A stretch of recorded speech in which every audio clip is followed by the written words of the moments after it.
Donc, la première chose, c'est, on me dit, qu'est-ce qu'il faut qu'ils boivent les bébés quand ils sortent de la maman?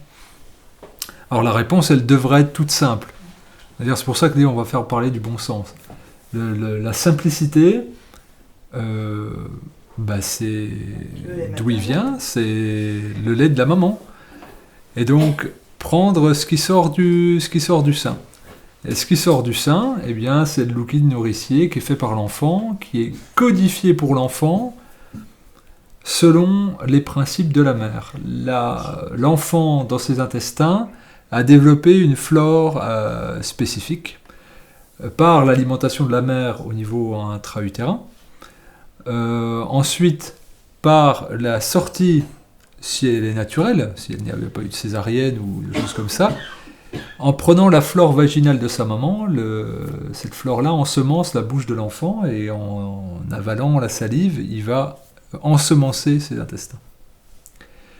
Il a un rapport très fort avec sa mère et son environnement. L'asepsie qui règne dans les maisons de naissance, les centres hospitaliers, est contraire, on va dire, à la nature, qui offre une possibilité de stimulation du système immunitaire, très douce évidemment. On ne va pas bombarder de parasites ou de bactéries, mais on ne va pas aseptiser. Et ça prépare l'enfant à recevoir et à ne pas être allergique. Vous avez des tonnes d'études qui sortent sur les enfants ayant grandi en ferme dans un milieu bourré de stimulation bactérienne, et ceux qui grandissent dans des milieux aseptisés, et évidemment, il y en a qui déclenchent des phénomènes d'allergie et d'autres non. Mais là, on va se recentrer sur l'alimentation. Quand il sort, ce petit, il respire. Donc il ne respire plus avec le sang de sa mère par le cordon. Il respire de manière autonome avec ses poumons, très vite. Et à un moment donné, il va pleurer parce qu'il y a un mécanisme douloureux qui se produit au niveau de son estomac pour qu'il manifeste la faim à l'extérieur et que le monde autour sente qu'il a besoin de quelque chose de spécifique. Alors on ne va pas parler des différents pleurs pour dire c'est un pleur de confort, de trucs, de machin, mais en tout cas il manifeste un besoin, c'est se nourrir, puisqu'il n'y a plus le cordon nourricier. Donc la réponse devrait être toute simple, mais vu qu'on vit dans un monde, j'ai pas envie de dire compliqué, mais plutôt névrotique, eh bien il va falloir élaborer une réponse complexe. Donc on se retrouve à devoir justifier la préférence de tel ou tel aliment. Même, est-ce que le lait maternel est meilleur que le lait en poudre? Et on attend des réponses très scientifiques. Donc moi, ma réponse, elle est toujours la même quand on me pose celle-ci en consultation, en groupe, en consultation. Je dis, d'accord, je ne vais pas répondre à la question. Je vais présenter un phénomène normé. Et après, vous trancherez. Est-il préférable de prendre le lait qui sort du sein de la mère dans lequel l'enfant s'est développé pendant 9 mois, à la demande, ou est-il préférable de prendre du lait qui est issu d'un cheptel de vache, ayant été nourri généralement par fourrage, grandi en stabulation, n'ayant pas vu l'air, ayant infecté par les parasites, les bactéries, ayant été bourré d'antibiotiques pour ne pas succomber à cela, bourré d'hormones pour donner du lait, des variétés qui ont été hybridées pour leur rendement, qui ont été fécondées de force pour donner un veau dont elles vont être séparées pour qu'elles puissent donner du lait, dont on va tirer avec des machines, avec des éclairages qu'on a modifiés pour qu'il y ait plus de rendement. Ensuite, on va prendre ce lait, on va le mélanger à des tas d'autres laits, il va y avoir du pus, parce qu'il y a des infections sur la treilleuse. On va brasser ce lait, on va le mettre à pasteurisation, on va ensuite l'atomiser à 300 degrés, on va le réduire en poudre, on va ensuite y ajouter des vitamines, des minéraux de synthèse, on va le placer dans une boîte en aluminium, ce qui peut être stocké 2 ans en supermarché, on va ensuite acheter cette boîte dans la famille, prendre le contenu de cette boîte, le prendre avec une cuillère en plastique avec du bisphénol, le mettre dans un biberon avec du bisphénol, mettre de l'eau du robinet avec des hormones, des résidus antibiotiques, des pilules, fermer ce biberon-là, le mettre dans un micro-ondes, le faire chauffer, et mettre la bébrine, le tétine dans le biberon du petit. Donc ça c'est une description qui n'est pas exhaustive. Donc est-il préférable de prendre ce procédé ou le sein? Eh bien vous aurez des personnes qui disent, je l'ai entendu, je ne suis pas une vache, je ne vais pas donner le sein à mon enfant. Je dis d'accord, ok. Donc entendu, tu n'es pas une vache, mais sans doute ton enfant est-il un veau puisqu'il va boire le lait d'une vache. Mais j'ai entendu aussi, je ne vais pas donner mon sein puisque ce sont les seins de mon mari. Ça, je l'ai entendu plusieurs fois, ou alors je ne vais pas donner mon sein puisque ça va me les déformer. Alors il n'y a pas de jugement dans ce que je dis, c'est simplement des choses que j'entends régulièrement, et donc on attend de moi que je fournisse des arguments scientifiques validant le fait que le lait de la maman soit meilleur en qualité que celui qui est vendu et labellisé par des laboratoires, etc. Et ces laboratoires disent qu'il est meilleur que le lait de la mère. Eh bien, il me semble inutile et vain de tenter de rentrer en dissertation avec des personnes qui peuvent penser que ces deux éléments sont comparables. Donc chacun ses choix. Je dirais que c'est une question de tempérament, de volonté, mais tout a un prix. Tout a un prix, évidemment. Que contient le lait de la mère? Il contient la synthèse des nutriments qu'elle a absorbés par la nourriture. C'est la première chose. La parfait équilibre en acides gras, parfait équilibre en glucides, et parfait équilibre en lipides. On sait que le lait de vache est 3 fois plus protéiné que le lait maternel, qu'il est plus sucré aussi. Voilà, donc la graisse, on est crème, c'est différentes choses. Évidemment, on n'a pas l'enzyme, la lactase pour le digérer, surtout quand c'est du lait en poudre atomisé à 300 degrés. On sait que ce n'est pas métaboliquement compatible. On sait qu'il y a les anticorps, il y a tout un tas de choses d'informations vivantes, et surtout, ce qui est assez pertinent, je dirais, dans le monde du vivant, c'est que l'enfant, selon sa succion, il va commander différentes informations dans le lait par rapport à ses besoins. C'est-à-dire qu'au départ, bon, c'est classique, il y a beaucoup de sucre. Le sucre. Pourquoi? Pour avoir de l'énergie pour téter, longtemps. Ensuite, protéines, et ensuite les acides gras.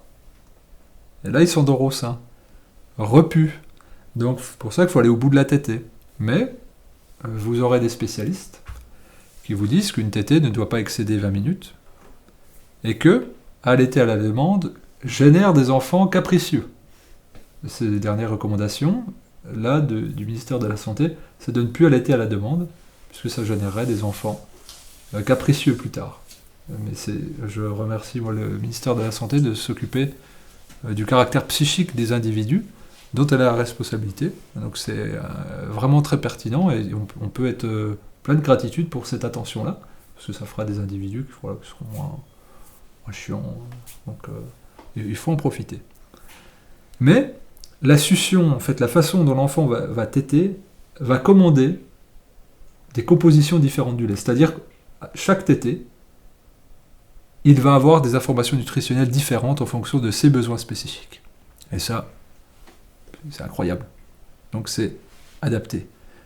Vous avez des mères j'en ai connu, qui ont des enfants très rapprochés, qui continuent d'allaiter.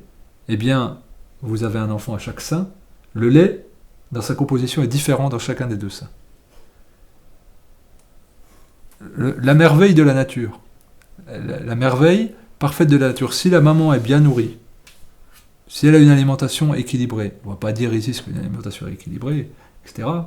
Mais le lait est l'aliment le plus adapté. Et c'est ce que recommande l'OMS. L'Organisation mondiale de la santé dit 6 mois minimum, 2 ans idéal. Mais vous avez une aura très bizarre. Autour de quoi? Autour du tabou du corps.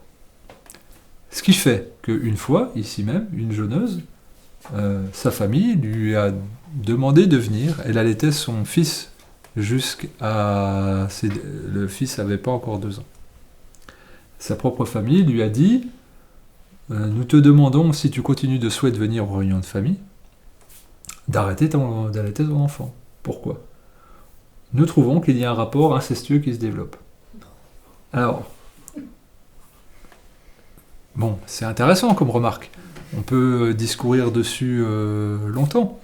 J'ai entendu plusieurs fois de la part, mais là c'était en jaune, comme vous êtes. Donc la pression familiale, c'est le rapport au corps. Tout ça, c'est qu'une question de rapport au corps. Mes seins sont à mon mari, mes seins sont un objet sexuel, mes soins sont un objet d'avilissement. Hein. Vous avez des personnes qui ont une considération du pôle féminin où le sein peut être avilissant. Hein.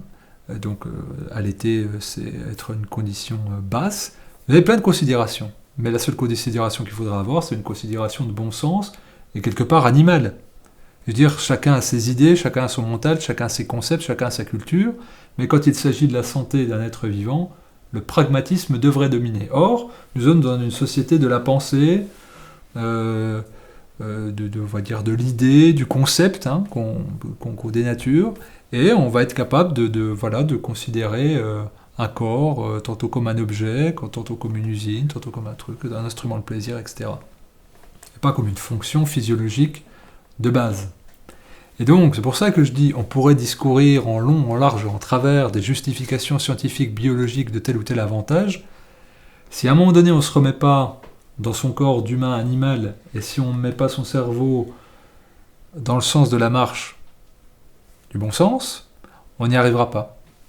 De la même façon que masser les bébés est encore tabou, et renvoie à un jeu érotico-sexuel.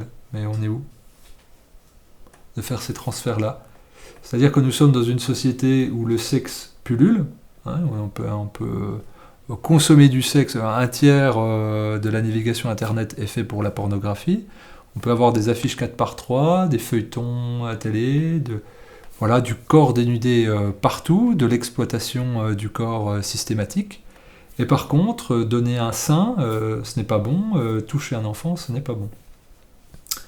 Une autre anecdote, je les sors, hein, parce que en fait c'est pour comprendre l'humeur ambiante qu'il peut y avoir. C'est une femme, pareil, que je connaissais, allaitait au restaurant. Et elle allait discrètement. Hein. Donc il y a une dame qui vient, assez âgée, qui lui dit « Vous pourriez pas aller faire ça dans les toilettes ?» Et elle a eu la bonne répartie de lui dire « Et vous voudriez pas aller manger aux toilettes non plus ?» C'est-à-dire derrière l'allaitement, on voit le sein, le nichon, le nibar, hein, mais on ne voit pas l'acte de vie, l'acte d'amour qu'il y a derrière, parce qu'on voit que la nourriture. Mais l'enfant prend un câlin, a un rapport intime avec sa maman, est réconforté et protégé, en plus d'être nourri. Il n'est pas en train d'être avec un tube dans sa bouche qui lui donne un hydrolat rempli d'éléments nutritifs. Ce n'est pas que ça l'allaitement. Alors, c'est facile de parler pour moi, qui n'ai jamais allaité, qui n'allaiterai jamais. Mais, justement, ça m'autorise à avoir un minimum d'objectivité et pas de regard, je dirais, émotionnel là-dessus. Et on voit bien la joie qu'a un enfant d'être, je dirais même que n'importe quel humain sur cette planète, à être en peau à peau avec un de ses semblables qu'il aime. C'est-à-dire c'est une sensation agréable que tout le monde aime vivre. Et un petit a besoin de sécurité, de réconfort. Le monde est agité, mais il a un référent près de lui, qui est nourricier au plan affectif et nourricier au plan nutritif. Et donc, derrière cette histoire de l'alimentation des bébés, des nouveau-nés, il y a surtout l'expression d'une société très déséquilibrée dans son fonctionnement, névrotique au niveau de sa façon de penser, qui aboutit qu'aujourd'hui, en France, seulement 30% des mamans allaitent les 2 premiers mois. Là où en Allemagne, on est à 90%, aux Pays-Bas, c'est pareil, en Belgique, c'est quasiment pareil, en Suisse, très élevé. Donc, nous sommes dans une considération culturelle parce que nous ne sommes pas encouragés pour cela. J'ai des amis sages-femmes qui me disent, le chef de service nous dit, recommandez davantage le biberon que l'allaitement parce que vous perdez du temps à conseiller les mères à les rassurer d'allaiter. Donc vous dites biberon et puis c'est plus simple.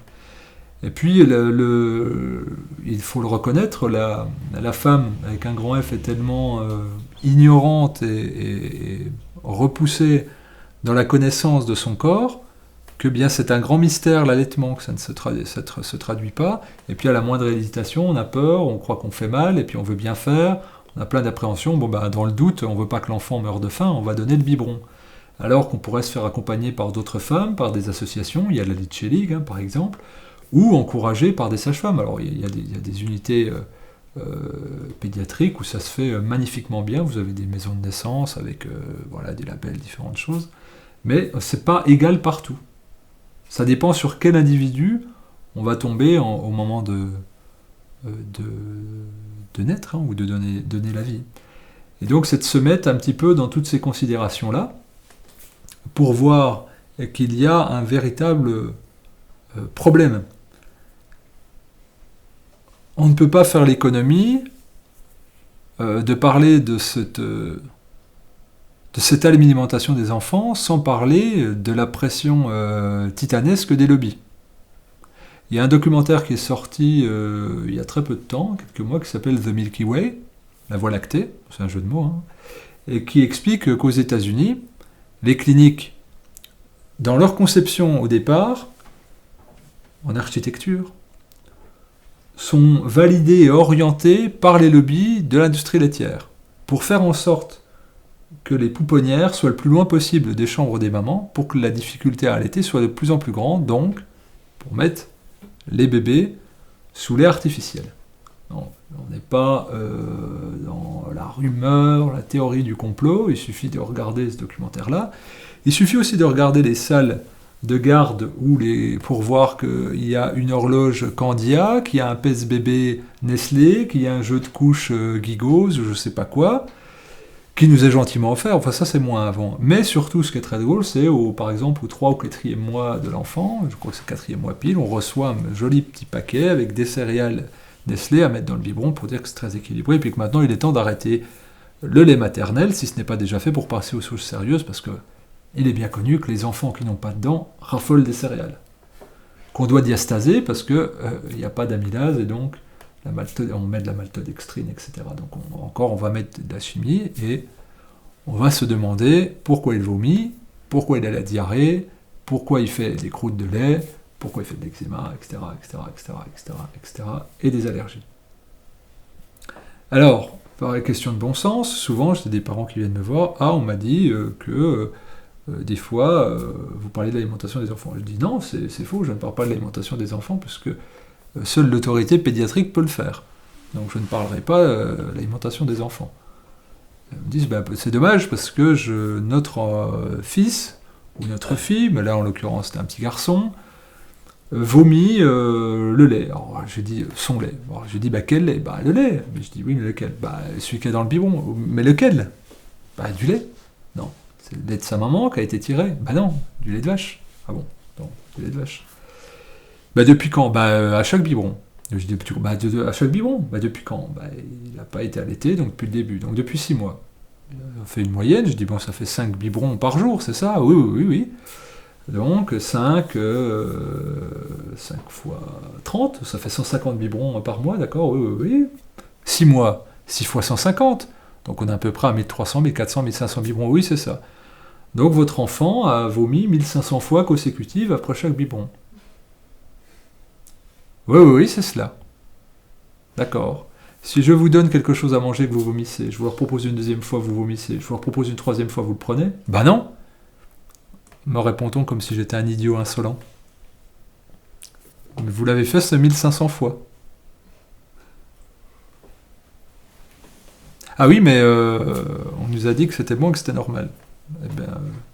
Je ne suis pas habilité à conseiller l'alimentation des enfants, retournez voir votre pédiatre. Mais on a déjà changé 8 fois de lait. Il a dit qu'il fallait qu'il trouve son lait. Changer 9 fois, 10 fois, 12 fois, 20 fois, 30 fois. Et donc, je dis, peut-être, à un moment donné, il va trouver son lait, c'est ce qu'on dit. Donc j'explique que c'est sans doute pas la marque du lait qui fait, la 22e marque. C'est peut-être que quand il aura plus d'énergie nerveuse, pour vomir, pour envoyer un signal comme peut-être que ce n'est pas le lait qui est adapté à ma physiologie. Donc j'ai un spasme de mon système nerveux qui met dehors ce qui n'est pas agréable. De la même façon que cet enfant a des diarrhées extrêmement odorantes, pestilentielles, alors que les bébés qui sont nourris au sein ont des selles dorées non odorantes. Peut-être que c'est un rapport entre ce qui sort par-dessus et par-dessous, le fait que ça soit infectieux, rejeté, brûlant, irritant, au point de mettre du talc. Et bien peut-être que c'est un message comme quoi, en plus en se tortillant de douleur, cet aliment n'est pas fait pour lui. Mais vu que je suis pédiatre, je ne peux pas m'engager sur cette voie-là, je vous renvoie peut-être à votre pédiatre et peut-être à votre bon sens. Ce sont des consultations habituelles qui nous renvoient à quoi? C'est nos choix personnels et qu'est-ce qu'on va choisir? À quel moment on se dit je me mets en relation avec le monde du vivant, ou alors je débranche mon cerveau et j'accepte que soi-disant la personne que j'aime le plus au monde, l'enfant, soit soumis à un arbitraire alimentaire et nutritionnel. C'est-à-dire quelque chose que je ne maîtrise pas. Si la gestation dure 9 mois, c'est peut-être aussi une opportunité pour les parents de se positionner au moins moralement, de s'informer, de se renseigner sur le continuum de la vie qui a été généré à deux. Et donc sur 9 mois, on peut avoir l'opportunité d'acheter des livres, d'aller à des conférences, de rencontrer des associations, de parler à des mamans, de s'informer, de regarder des documentaires, d'avoir l'éclairage de plusieurs entourages médicaux, de plusieurs pédiatres, et puis de faire son choix, puisqu'au fond ça reste notre enfant, et pas celui qui est soumis à un aléa de décision, et d'ailleurs qui sont très changeantes, puisque un jour c'est il faut stériliser le biberon, après non, il ne faut plus le stériliser, un jour c'est allaitement à la demande, non, il ne faut plus allaitement, donc ça change, il y a des modes, et donc du coup il n'y a aucune vérité, mais on assure que c'est celle-là qu'il faut suivre, avant qu'elle soit rechangée, qu'on revienne en arrière, donc bon. Peut-être qu'il pourrait être intéressant qu'il y ait un positionnement individuel par rapport à cela, et que on laisse aussi faire ce que l'enfant veut, c'est-à-dire quand il a faim, il mange, quand il n'a pas faim, il ne mange pas, et s'il va vers le sein de la maman, même si c'est tard, c'est peut-être pas incestueux, peut-être que lui, quand il tète le sein de sa maman, ce n'est pas un acte sexuel.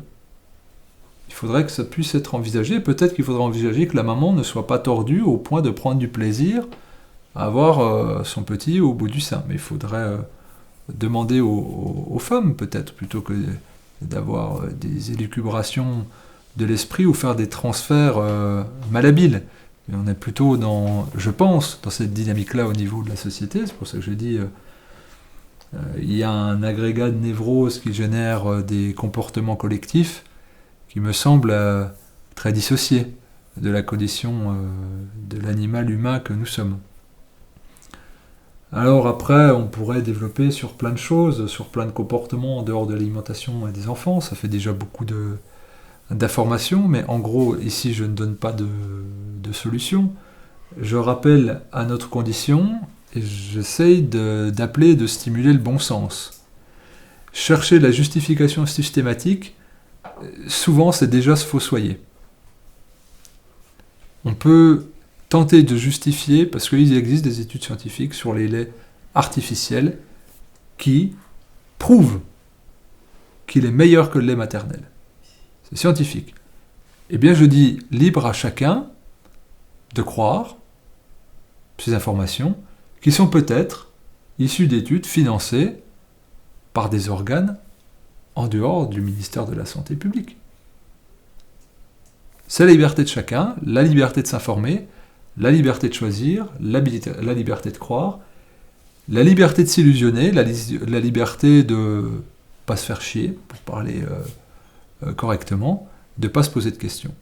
Eh bien, je dirais que cette dynamique-là qui est adoptée au début de la vie, il y a extrêmement peu de chances pour qu'elle s'arrête après, et que ce début de vie va forcément influencer tout le reste, tout le développement, tous les choix, tous les instincts qui vont être exprimés.